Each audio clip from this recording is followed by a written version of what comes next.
Hi and welcome. I'm so glad that we are here today for another conversation with me, Prune Harris, because today I have the big delight of being here with Dr. Clare Willocks. Now, Clare, as well as being a great friend, is an obstetrician and gynaecologist and also a medical homeopath, and she works with energy understanding. So, wow, Clare, thanks so much for being here today. I feel like we're going to have a great discussion, not only around perimenopause, but around how you especially are bringing these amazing fields of the biomedical understandings of health and the holistic understandings of health and bringing them together. So really welcome.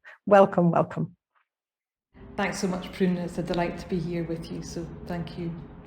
Now, Clare, so much that we can talk about. Where I want us to start is this understanding around perimenopause. Now, I want to come straight out and say, from my perspective, from my clinical practice and my observation of women's energy for most of my life, I think the perimenopause begins around 36 years old. Now, I know that is a very, very untrendy thing to say, but let's chat about that first. In your understanding, from all of your many perspectives, can you talk about how you see the perimenopause beginning for people?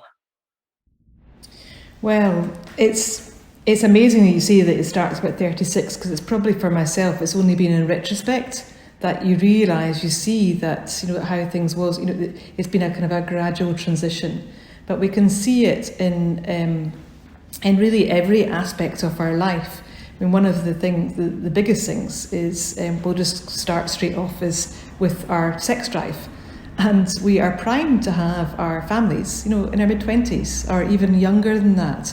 And it's so easy for young girls to come in. They maybe don't have the mental capacity, not the mental capacity, but the maturity for raising a family and need considerable support. But that's where the grandmothers come in, and that's very, very important. But really, from probably our 30s, our egg count begins to drop, our ovaries aren't working so well, and our sex drive is affected. And we can keep on trying to push and say, oh yes, now the 50 is a new 30 and 60 is a new 50, but it's actually our focus and our interests do tend to change from really our mid-30s. Yeah, absolutely. And for you, Clare, how did you experience, if you're happy to share for all of our watchers and listeners, how did you experience those times? And I want to say, sort of, first thing, that for me, it feels like the perimenopause is still an invisibility within our normal cultural understandings. There's not many 25, 35-year-olds sitting around chatting with friends about the perimenopause. So I would really love you to share any information you have about your entry into it, even if it's with hindsight, because it's so empowering for these younger women that are coming through now. I think it's often very masked as well, because it depends on what I was talking about sex drive, but it depends on our choices and our lifestyle and our choices about contraception as well, because that I would say has a major bearing, because we take contraception for a particular reasons, but it can affect our awareness of some subtle changes in our body. And so personally for me, from at my mid-30s, 40s, I didn't, or chose not to be on hormonal contraception, and I think I became very much more aware of my cycle. I naturally started to understand, and I've been reading a bit, but I naturally started to understand when I was ovulating, when my period fell. Was it at the new moon? Was it at the full moon? And it depended it seemed to change on what my levels of stress and what my levels of activity were.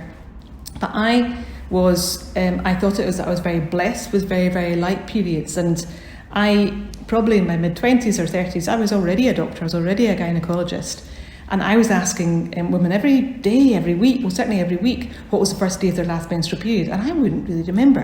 Was like, where on earth in my month am I? Didn't know.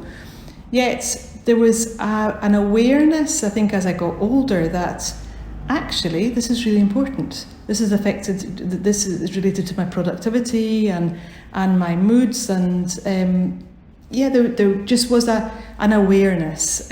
My periods became quite irregular, and I've noticed that I was getting, and people often talk about it, I was getting a bit of kind of staining before my actual period, and then staining after my period, and the flow just wasn't as natural as it was before. Just coming on with a nice fresh period, finishing, and then waiting for the next one. So it was a very kind of gradual change, and it was a change that I think I would say, with your encouragement as well, and you sharing your knowledge and wisdom, it was a change that I then tried to, as consciously as I could, become more aware of my cycles on a monthly basis. And actually, I was aware. It was a bit of a kind of a letting go. It's like, oh my goodness me, I actually began to celebrate every time I had a period towards the latter stages, because it's like, isn't this amazing? This is an absolutely amazing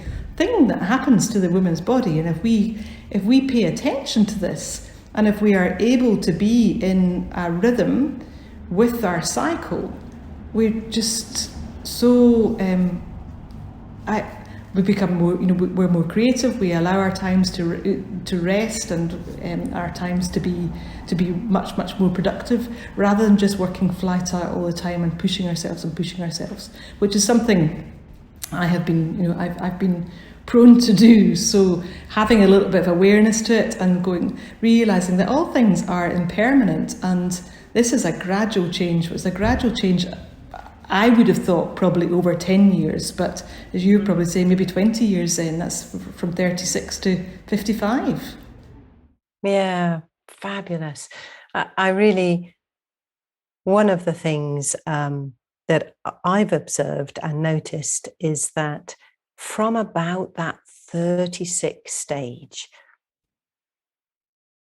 the thickness of the energy of the cycle really changes. So what do I mean by that? It's that place of, I did agree with you, by the way, absolutely agree, that a young woman, late teens, I'm sure you've attended births for young women, as I have. And oh my goodness, those births are so much easier. The body is so primed to be having babies at that time. Now, I completely agree that the emotional maturity of young women, of course, that's not the time in their life that is optimum for them to be becoming mums and for the dads to be becoming dads. So there's this sort of inherent challenge, isn't there, with what the biology of the body is bringing forward and what our cultural norms are bringing forward. And I felt for a long time that one of the most damaging myths that there is within our culture is that women can give their attention to their careers until they're 35, 36, 37, 38, and then think about having a family. I know many of my friends who had that focus through their lives, got to that time and found that actually their fertility had dropped right off. So it's one of those kind of inherent clashes that we have in a legacy of a patriarchal understanding of work and worthiness and efficiency, that actually we're still not quite valuing the way that a woman's body moves in its very deep cycles that reflect nature. You mentioned the full moon and the new moon, but also how it reflects a cycle of birth and reproductivity, and then a settling into a whole different archetype, a whole different energy. So we're dancing on the edge of much more consciousness around that right now. And yet there's still a long, long way to go, isn't there? So one of the things that I've noticed is that this kind of, when a woman moves through her hormonal cycle energetically, then the electrical energy in the body, as she moves through ovulation, it begins to start intensifying. So it's just a slight thicker pulsar energy that's moving, and that's moving through every cell. Therefore, it's in the aura. The woman's ability to ground really deeply is both enhanced, or, like you mentioned, if there's a lot of stress in her life, in her daily experiencing, then that electricity begins actually to be quite sparky and fiery and ungrounded, which of course at that point chaos is generally going to be ensuing. But that thickness of electromagnetic energy in the body begins to rise and rise and rise until the bleeding begins. And then for a day or two, it's really amazingly thick, amazingly rich and potent. That releasing of blood, that movement once again towards creation, because the bleeding time is the death time, isn't it? It's that amazing cycle of creation and destruction that we go through each month when we are in that menstrual cycle. And I'm fully aware that for many women, that is a really intense experience. And for many women, it's a really beautiful experience. So I'm not minimizing anyone's pain around it or trial with it, but there's this amazing cycle to it. And at around age 36, age 37, the depth of electromagnetic density, the thickness, the pulse, really quite dramatically begins to wane. So from that menarche, that first menstrual period, right the way up to that 36, 37, there's a real peak going on. And then it begins to come down as we're heading towards our menopausal years. So that big perimenopause time of 10 years, 12 years, 15 years, however it flies. That for me is the place where I feel there's so much potential for our wisdom to come forward, and also for us to lay down all of the building blocks in our own awareness, our physicality, our daily experiencing, so that when it comes to those actual menopause years, then we can do so in our optimal health, and have a much easier pathway. That's my firm belief, that in our 40s, we are creating the kind of menopause experience that we're going to be having in our 50s. I can say that when I started paying a bit more attention to my periods and just becoming aware that there was a transition, that I probably did bring a time of chaos in my late 30s, just when I listened to you talking about it, because for many reasons, I've always joked, and people who know me say, well, I'm married to my job, and my career has been, it's not necessarily my career, but my vocation has been just foremost in my life. And yes, sometimes to the expense of, friendships and relationships, because there's been such a strong drive to serve and to working within the women's health. And I worked alongside other colleagues who then had 3 children, and I'm like, how did you manage to fit that in? Because I was having a good time. I was working really hard, but I was probably playing very hard, and was partying quite hard, and just that life was full on in my mid-20s. And latterly, I then suddenly was like, oh my goodness me, I forgot to have a baby. It's like, I forgot to have a baby. And so towards my late 30s, I remember feeling this huge big drive, like I've got to do this. And friends saying, oh no, that's just a biological clock thing. And I said, no, it's not for me. And it passed. But it was I've never felt such a physical kind of urge, but no, and it was like time's running out. Yet I knew that, my circumstances, my life and everything, it just wasn't the right time. And there was a bit of kind of grief about that as well. It was like, okay, I always just thought it was,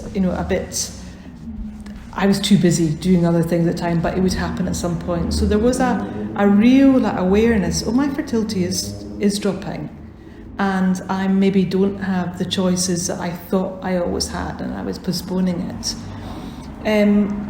But it also became this kind of biological thing. I looked at friends, and their children were like teenagers. And I was like, oh, but I relate much more to teenagers now. teenagers became really important in my life, and I was like, these teenagers are teaching me so much, because biologically I would have probably had a teenager by now.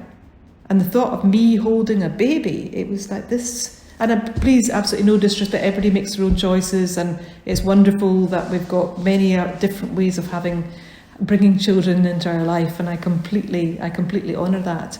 But for me, it was just that awareness. It was like, oh, I am going through a bigger initiation, and I can still be a mother in many other ways. So there was that grief, and then I think once I came to peace with that in my 40s, life became a lot easier. There's still ways of actually more awareness. I could have brought more awareness to my periods, and to ease thinking I was having an easy ride with quite light periods, but also just being a little bit more kind of in a kind of natural groove and flow with my life.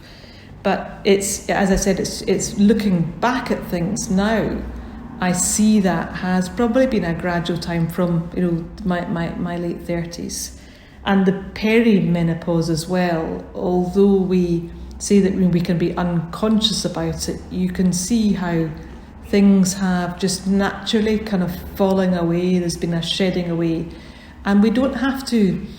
I was talking about this recently. It's like you don't have a need to prove yourself anymore, and so it'll be my friends, it'll be their daughters that people are turning their heads in the street and looking at. So there's not that sexual pressure or sexual attraction, that you're building yourself up for something that's coming, that's kind of waiting round the corner for you. Oh, brilliant. Thanks so much, Claire. And first, I really want to witness what you just said. That's really powerful, that your dedication and devotion to your work, which I know for you is really part of your soul expression. Yeah, it's not your career. It's not something you do in the daytime. Your commitment to helping women be whole, helping them be in their fullest place as well. That actually your commitment to that meant that you stepped aside from another desire in your being, in your biology, in your heart. So that's really, really powerful. And well, speaking for maybe all of womankind, as well as the men that they are living alongside and loving, then I really want to thank you for that. That's really, really powerful. So yeah, a big thank you for that level of showing up for other people. And I'm also really glad that now in your life, this wisdom of your perimenopause and moving into menopause is actually giving you more balance around taking time for yourself, that amazing energy. You know, we don't talk about the archetypes very much when it comes to menopause and perimenopause, but that archetype of the mother. So if we think of the maiden as being really before that first blood flow, and then the mother energy that begins to grow within us. And like you say, that's not just mothering biological children, that's mothering our heart, mothering our soul, mothering our dreams, mothering other people, other projects. It's the creative force that flows through us so strongly. And how that begins to gradually change its shape into what we might call the crone energy, the crone archetype of no longer being in that place of individual identification of service, but actually moving up into a far greater picture of engagement with life at a whole different level, which for me is what that energy of menopausal and postmenopausal years is so about, that amazing rededication of yourself to a whole different engagement with life. Yeah, I really feel that as well, because going from being very kind of personal and individual about what I want to do in life, I think that we must become aware of our mortality, and it's a time of our life that when we're probably seeing other family members. We have elderly parents, we're looking after elderly relatives, or there are we're experiencing some losses in our life. And certainly I've noticed that change now, that it's not about me doing something, because it's like, well, I'll take that on, I'll do that. It's like, no, how can I share that with somebody else so that they can do it? How can I pass on what I've learned? And it's quite a strong kind of theme that comes through. And also culturally, I feel that with feeling that the only way to show that we're creative is to actually physically birth a child into the world, is actually realising how amazingly creative we are. And it's actually quite amazing what the body can create when we're not asking it to. Because if we aren't in flow with things, well, it's, we will create, and it's being consciously, just being conscious of what it is that we want to create in the world and what it is that we want to mother. Because now I look back and I realise, well, I have mothered a lot of young girls, and just you take on that role, but without necessarily actually having a child on your breast. So it's just, I think it's that bigger picture of it. And in many other cultures, they say it takes a village to grow a child. So it doesn't necessarily mean that the whole community are involved. So. And it probably takes a community to help with projects come to fruition as well. So we're probably also culturally, and you share this as well, that we're coming in to much more of a time of collaboration and working together. That actually, what is it that we want to bring forward collectively? And that's where I see the crones, the grandmothers, so important in actually being that, as you said, that grounding rod. And being that stability for so many people are going through at this time, especially so many change, so much upheaval, not having that certainty that perhaps the generation before them had about, well, we work, then we retire, our families look after us, and we die.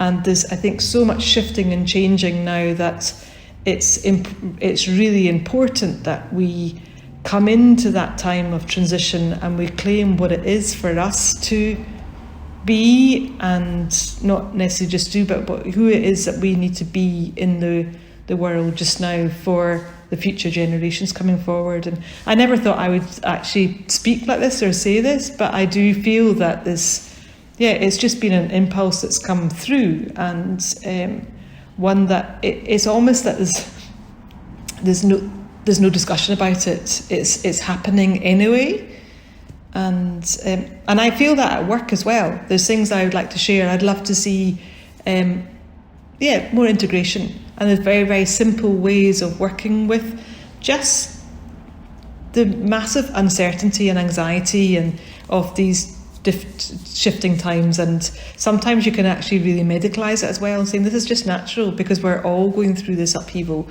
And I've come to, it's almost become a natural thing, saying, well, I can share this with you, but take it or leave it. And I'm not going to push it now anymore. I would love to train other people to share. It's not about, this is not about what I want to leave a mark on. It's just that I think it would be very helpful to, for us to just approach things in a slightly different way. Absolutely.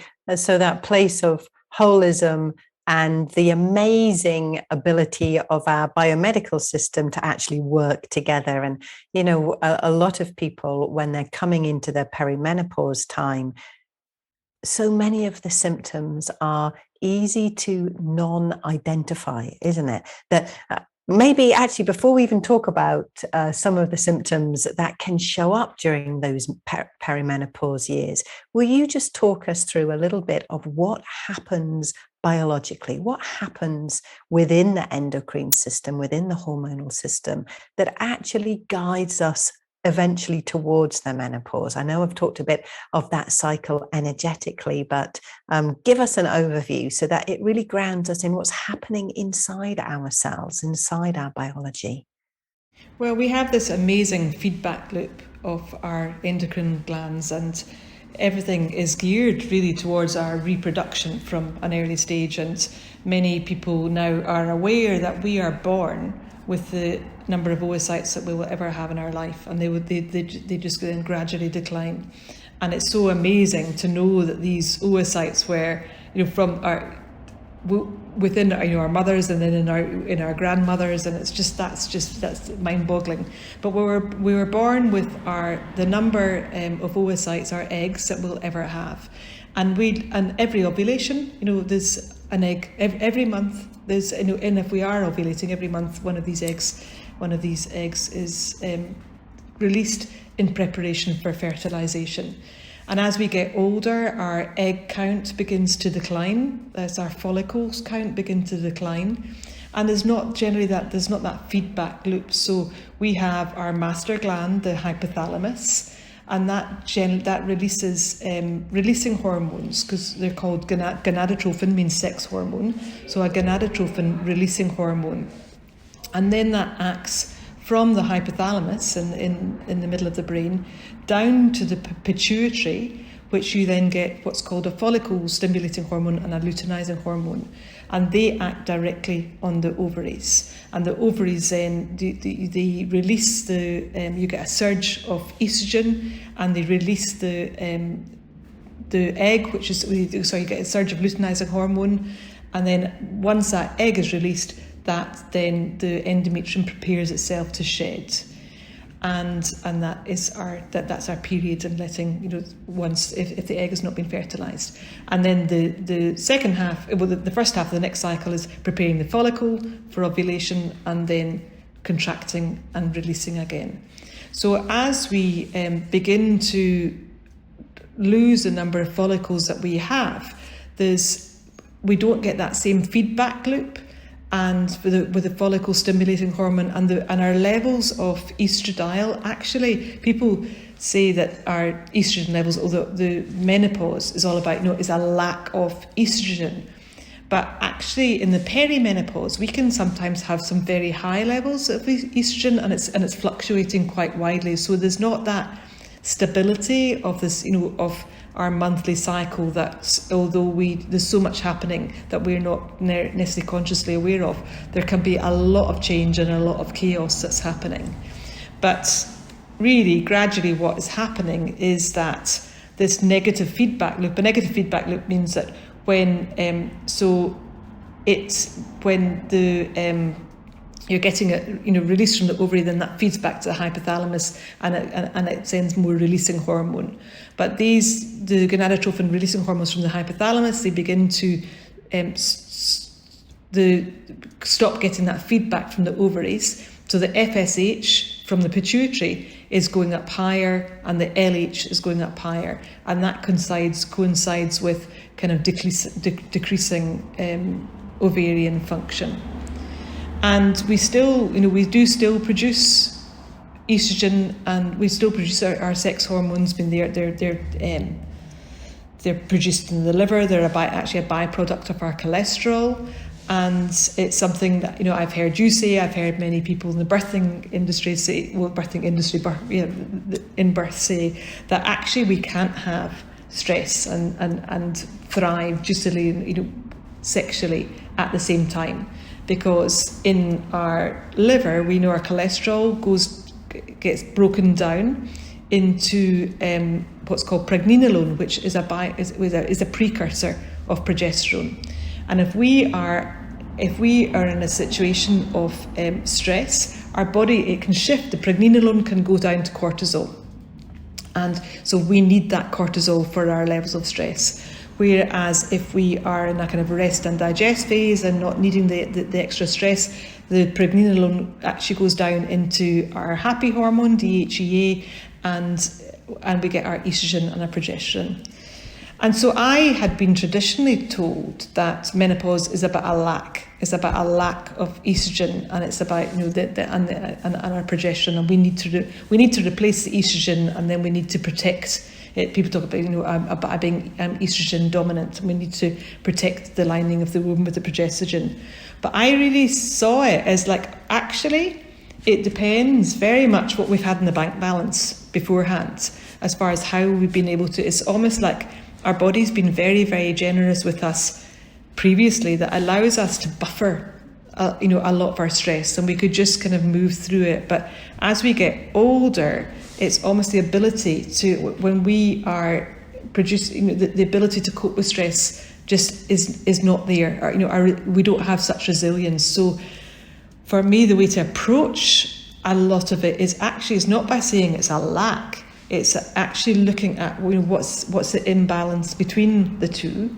And if we look at our levels of stress and the levels of stress that we are now going through in our early 40s, in our mid 40s, compared to what we might have been hundreds of years ago, we would have probably been seen as much older women then, and had probably a more traditional role of a grandmother, and taking that place of a grandmother, whereas actually some of us are just starting up businesses at that age. Maybe as our children are getting older, we're now beginning to come out and say, well, this, we want to be as equal. And I'm not saying that we shouldn't be as equal as men, and we are entirely able to and should be thriving financially and career-wise. But biologically, it's just about how do we cope with our stress at that time, and how does that affect our reproductive hormones. So yeah, basically our egg counts reduce, and we don't get that feedback back to the hypothalamus. We get higher levels of the follicle stimulating hormone and luteinizing hormone, and then it's just that our cycles become more irregular and then spaced out, sometimes a little bit chaotic, until we settle down into that menopausal transition. Yeah, beautiful. Thanks. That's it's great to start and understand the biology, isn't it? Otherwise, I feel often we can feel like we're victims of our hormones. And I love that you bring forward there, Claire, this concept of what's in the bank balance. For me, when I think about that prompts me to that place of going back to the fact that the perimenopause lays the groundwork for the menopause. So I love it that you explained that starting right in that place in the liver, then we have this kind of decision in our body. We're always adapting, aren't we? That's one of the things I totally love about our amazing energy system, and therefore our physiology. It's like we're looking to always move in the unfolding of experience, and then the enfolding back in, where we get all of the wisdom, and then the unfolding and the enfolding. So that's happening continually in every way, including in that cycle around the egg and our hormones in general. But this understanding that actually when we're in our 40s, let's say, when we're working with hormones that are moving in towards menopause, whether or not we're identifying that or not, there is that shifting in the body. So in that place, that question of how do we respond to stress becomes such a paramount question.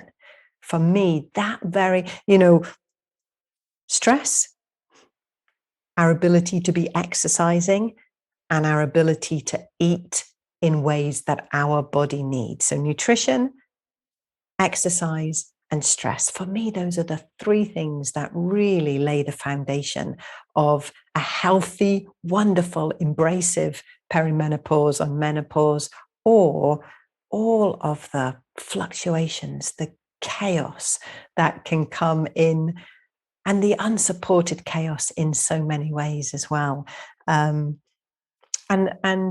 in both of our professions, of course, that's where understanding energy seems such a key positioning within this, because a lot of stress, our stress responses, can be evolved through understanding simple techniques, consciousness around what we can do, consciousness around our understanding that we're here to live, we're here to thrive, we're here to be part of families and communities. We're here to be part of the amazing world that is where we belong. So that kind of, I love it when we start thinking about perimenopause as being this huge movement towards initiation and all of the wisdoms that comes with it.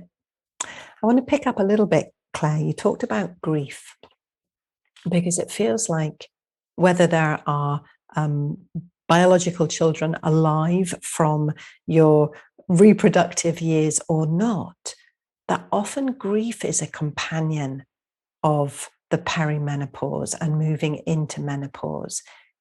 You mentioned that actually there's a bigger freedom that begins to come in, and grief carries that amazing energy of reflection, assessment.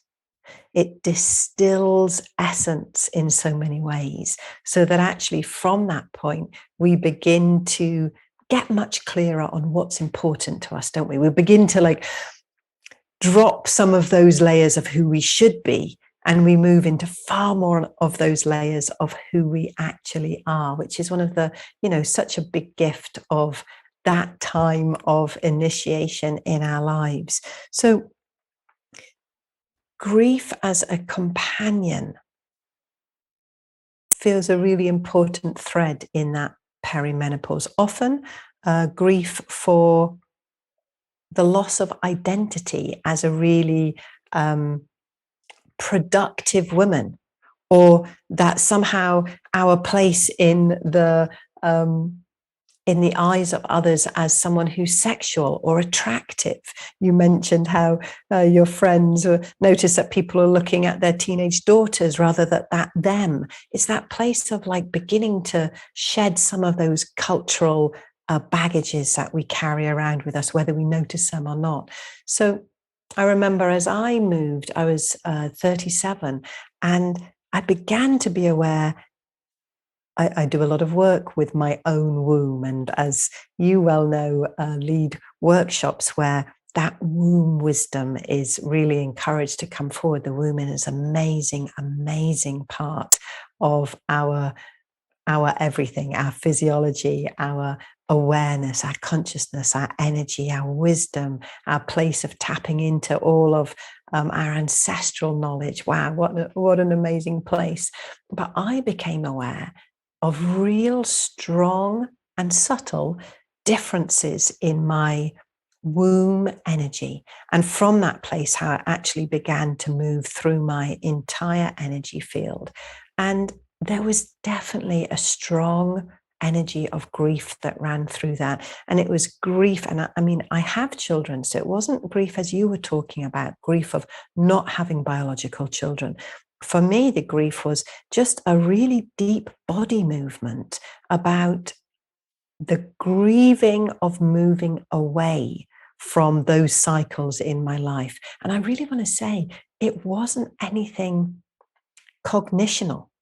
There was nothing for me to grieve about. And yet I felt this grief coming out of my womb. A really phenomenal experience. And I wonder if you've either seen that in your clinical practice, Claire, or experienced it yourself. Let's talk a little bit about grief during perimenopause.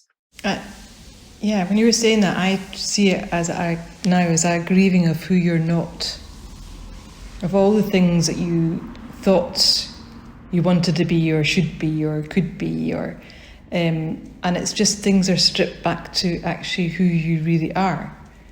And so by wanting to be compared to somebody else, or somebody, the teenage daughter is the one that's more attractive, I think it's just taking that veil down and just being who you are, and then in time realising that is actually a fairly wonderful place to be in, just being who you are, and then nothing more about it. But yeah, I think it's often there's it's not just there's a grief, but there's an anger, a sense of injustice, why is this happening to me? I think you were saying earlier on about victimhood as well. Why is this happening to me? I want to do this, I want to do that. And I feel that, culturally there's so much put on to us that we should be achieving this or should be doing that. And for me, it was, I've talked about it recently, saying it's almost like just this switch came on that I couldn't actually physically do the things that I used to do. And now there's an absolute acceptance of that. It's like, well, that's fine, I can't do it. But you could put beforehand, I think in the perimenopause or just coming up to it, you can push and try and resist and try and deny it. But ultimately, it's happening anyway. And then now it's just like, well, it just switches off and I'm like, well, I can't work any longer. Thank you. Yeah, that brings the potential of the journey is that brings a deep compassion for yourself, doesn't it? I think we, as younger women and younger men, of course, we expect so much of ourselves. And of course, it's part of that passion and burning to do more or be more that actually motivates us into some of the big steps in our life. But that place of actually beginning to have more gentleness, more compassion. I've noticed in my own life that I'm giving myself much more space now, space to be creative, space to rest, space to be active. And that's a place of that movement of compassion, isn't it? Well, I feel like we could talk for a lot more on perimenopause, and yet I also want to honor time and begin to bring this to a closing. There's one other topic I want to bring forward. Let's look a little at the symptoms, the most common symptoms. What have you seen in your clinical practice, Clare, as most common symptoms of that perimenopause stage? I would say it's probably mainly cognition. That there's a sense of actually, am I going crazy? I'm forgetting this. I don't know, what's happening. I'm getting confused. I'm getting tearful. It's almost like the PMS is that I'm getting PMS. Well, I'm talking about not just necessarily just personally, but what I see clinically. And sometimes you find that women are being sent they go to see their GP or they're sent to a psychiatrist, and very often they get started on antidepressants at this time, and that just flattens them. And some people perhaps maybe do have clinical depression, but often it's a normal fact. It's just a normal change that things are going up and down, and there's an awful lot happening in their lives. So I'd say mental ups and downs. That's probably one of the biggest things. Anger, rage, and actually I think it's a good thing, because probably for so many years we've put up with things that probably were injustices that weren't right. Many women, 1 out of 4 women, have been sexually abused in the past and maybe haven't spoken about it, and then suddenly comes this roar and this voice about this injustice. And I think, as you were saying, it's not necessarily, they may see it as a personal thing at that time, but it ends up becoming transpersonal, because it's just that things cannot be tolerated anymore. So I'd see quite a lot of anger, and probably the night sweats and hot flushes, not so much at the perimenopausal time, but periods becoming quite spaced out. Sometimes women get very, very, very heavy periods, and it depends on the support that they have, it depends on the stories that they've been told, but desperately wanting to have a fix to it, because they're saying, well, this is absolutely dreadful, I cannot continue like this. But in a way, it's the body probably telling us, no, you can't continue like this, but it doesn't necessarily mean that you have to cut the organ out. It's just that actually our body is trying to tell us something, and it's whether that's because there's been a lot of imbalance over very, very, very many years, or if it's just that things are just it's happened over a short period of time. And I see it very much it's more so in post-menopause, but when there is, or where there are episodes of bleeding, very often women will say, oh, this, because they don't have, they have no bleeding. It's very obvious they've got bleeding. And so often they say, this occurred after a period of shock in my life, or this occurred after somebody died, or after they're very fit 60-year-old after I fell from my horse. Something happened and I had a bleed. And in the perimenopause, it's much, much more subtle because we're used to that monthly bleeding, and if we're not, it's 2 days here or 2 days there. But when the bleeding is getting quite chaotic, it can take a mental toll on women as well. Sometimes urine infections as well. Mm-hmm. And really, I think the main thing is, am I going mad? I'm forgetting things. I can't find my car keys. I can't find this. And it's just that you're not able to multitask like what you're used to, getting a bit angry and irritable with your kids, relationship difficulties. And again, that's where I'm probably coming back to. You're not putting up with who you are anymore. And it's often a time that relationships end. Because it's just like, this isn't serving me anymore. And I do believe that without our knowing, we choose our partners biologically to biologically create a family. And I'm not saying that everybody should be splitting up, but sometimes that these relationships have served their time, and it's probably doing a dishonour to the yes, people used to stay together for for 60 years, 70 years, but it's not necessarily saying that they always stayed happily together. But I just think it's time that questions come up in our life about fulfillment, about careers and relationships and friends, and that can be very destabilizing for people. And sometimes if you're saying not being grounded, that it can present us up with a lot of confusion. Yeah, absolutely. And that invitation for deeper authenticity that's occurring within the perimenopause can also demand huge exploration of self, can't it? And some people are much more comfortable at diving into their own shadow side and working with that than other. And of course, that gets projected onto partners. So it's a time when miscommunication can really, really grow and can take some real deep work on your own part and the part of the other person in the relationship to actually navigate through your changing identity, your growing and shifting ground within yourself. You've mentioned anger, and I really hear that. And the other emotion that I used to see a lot in my clinical practice was the opposite. So anger is a passion, isn't it? It's a fire, it's a movement, it's a big external energy.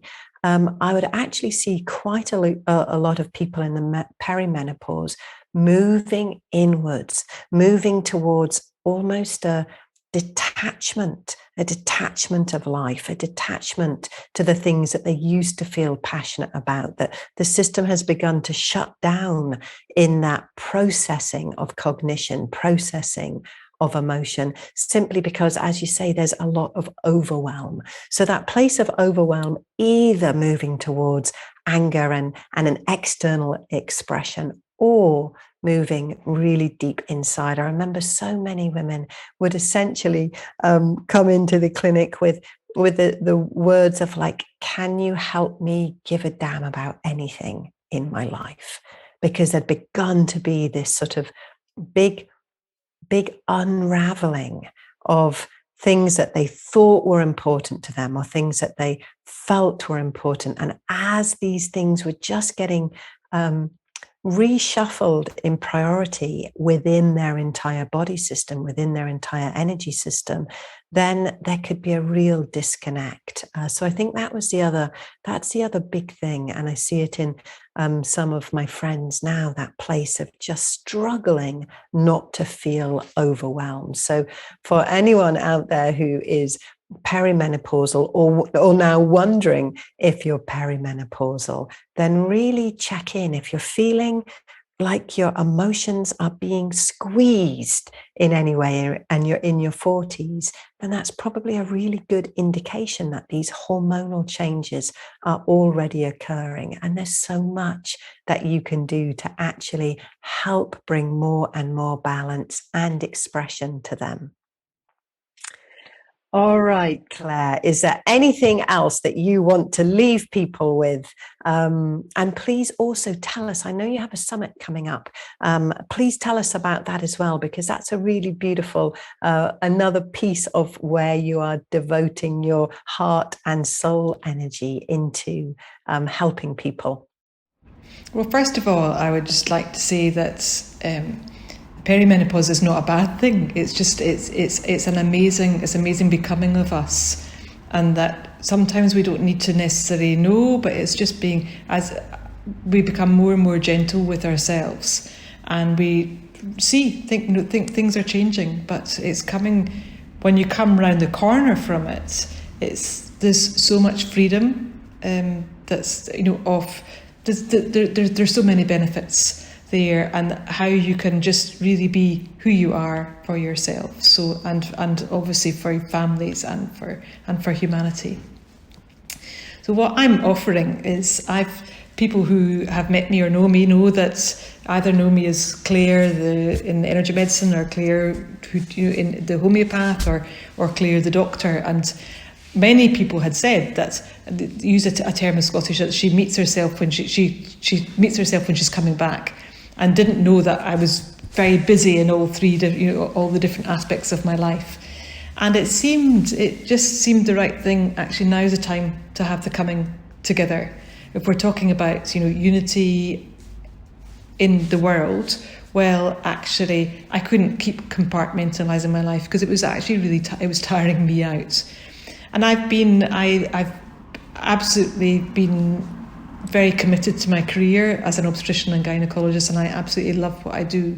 But I also really understand that bigger picture, and see there's so much that we could bring into healthcare, that we could begin to just have more of a dialogue.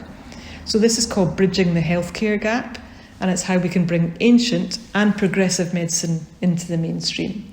So it's been so much fun doing this, having great speakers, just having lots of lovely conversations like this. And Prune, I'm so grateful that you're speaking on this summit as well. So that's wonderful, and really looking forward to what you have to share. Thanks, Claire. It feels like such an important topic. We're living in a world that is increasingly polarized. And for me, that's exciting, because it means as the pendulum swings either side, there's so much space in the middle for us all to come together. And I think what you're doing is really, really powerful voice with many, many other voices in that middle ground, in that place of emerging consciousness, to say, great, what can we create together? What are the questions even? It's not even about bringing forward the answers, is it? It's what are the questions that can help us begin to walk really side by side in this question of what is healthcare and what's the potential within healthcare. For me, healthcare is soul care, and the physicality is all part of that as well. So yeah, really, really excited for us to be able to chat and communicate more. Well, thank you, Claire. Thank you a lot for this conversation today. I know that we are already planning to do another one around the menopause itself. So I look forward to that. And thanks so much for joining me. And thank you, everyone, for listening. Thank you. Bye-bye. Bye-bye.